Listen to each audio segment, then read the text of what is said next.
nous ne pouvons pas nous quitter sans pour autant faire l'analyse sur le sport congolais. Et nous profitons de l'occasion pour présenter nos condoléances à la famille biologique de notre grand joueur Emeka Mamale qui vient de nous quitter quelques jours passés, ainsi qu'à toute la famille du football congolais.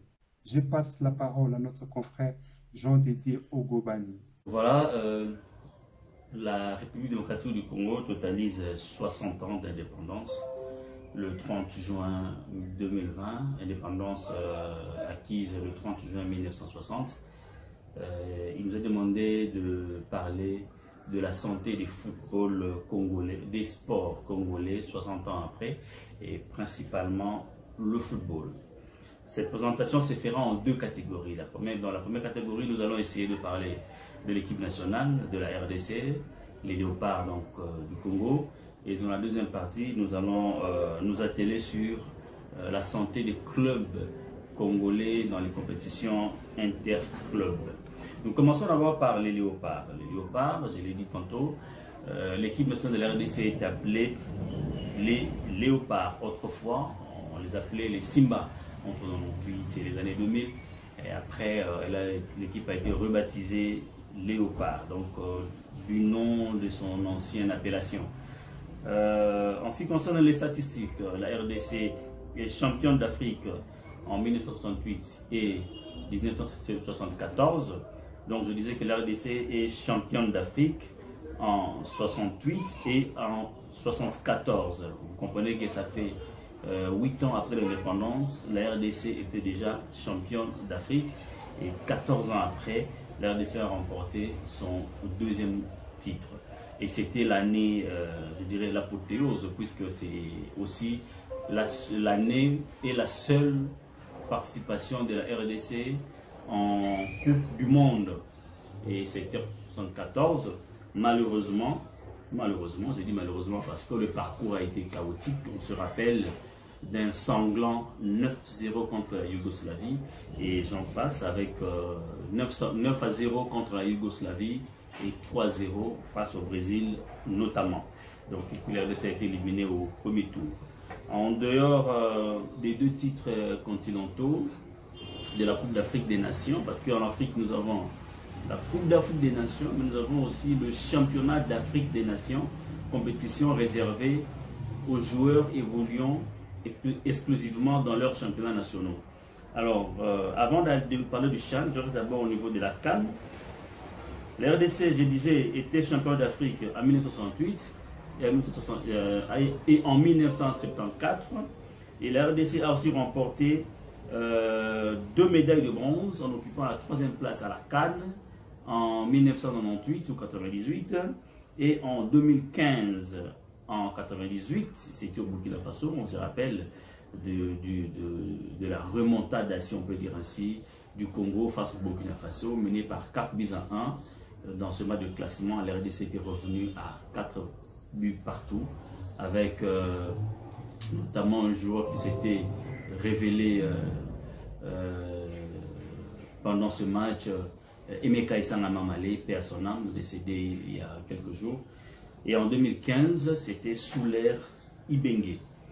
En parlant du championnat d'Afrique des Nations, la RDC est aussi 2 fois vainqueur. En 2009, lors de la première édition, et en 2016, toujours avec le coach Florent Ibenge. Florent Ibenge, on le rappelle, juste une parenthèse, il entraînait à la fois l'équipe nationale de pro et l'équipe nationale qu'on appelle les Léopards A', l'équipe nationale A et l'équipe nationale A', composées essentiellement des locaux. Alors, la RDC, avec Pierre Ndaye Moulamba. Pierre Ndaye Moulamba, c'est l'attaquant de la RDC qui a marqué 9 buts au cours d'une seule phase finale d'une Coupe d'Afrique. Et jusqu'à ce jour, ce record est resté inégalé.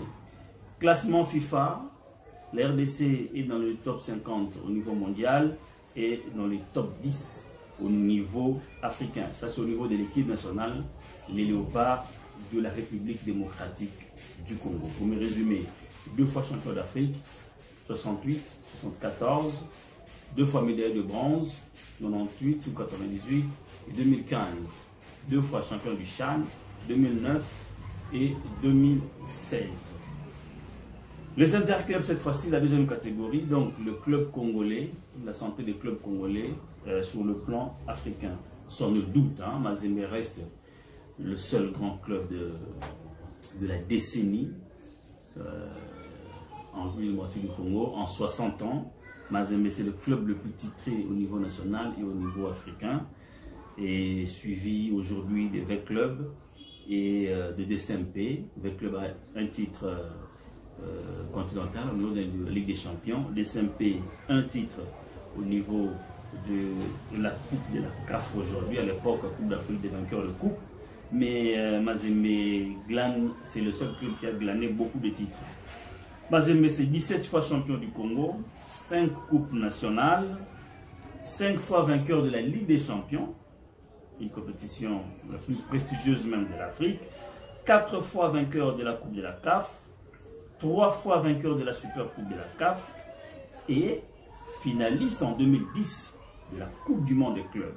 Ça, c'est un parcours, c'est un palmarès élogieux.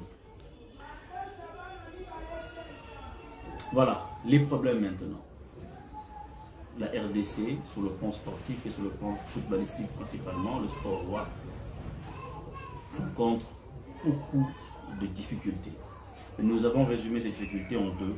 Nous disons les difficultés d'ordre organisationnel et infrastructurel. Les clubs sont des icebergs.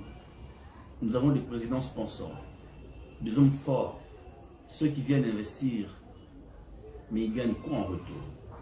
C'est tout le problème de nos clubs. Les supporters ne sont pas associés dans la gestion de l'équipe.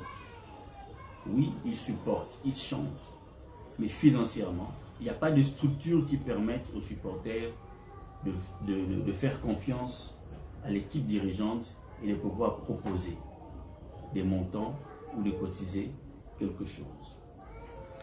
À part Mazembe, comme je l'avais dit, le seul grand club aujourd'hui au Congo, Mazembe est très bien structuré, Mazembe est très bien organisé, Mazembe ne dépend pas de l'homme, on l'a vu, son président n'était pas ici au Congo, son président était en exil politique, mais le club est resté glaner des titres et faire des bons parcours au niveau interclub.